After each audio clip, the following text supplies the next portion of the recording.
Você sabe por que celebramos São João no dia 24 de junho? A resposta vem de muito antes das festas e fogueiras.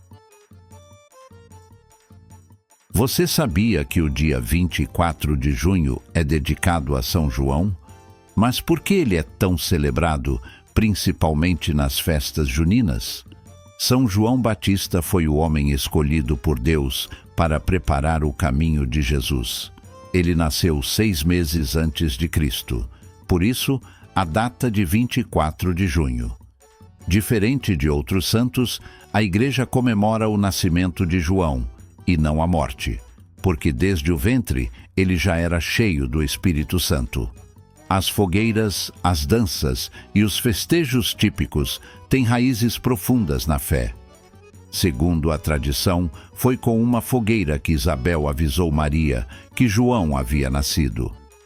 Então, quando você vir uma fogueira acesa no São João, lembre-se, aquela chama também é sinal de fé, promessa e alegria. Que a luz de São João também acenda a sua fé.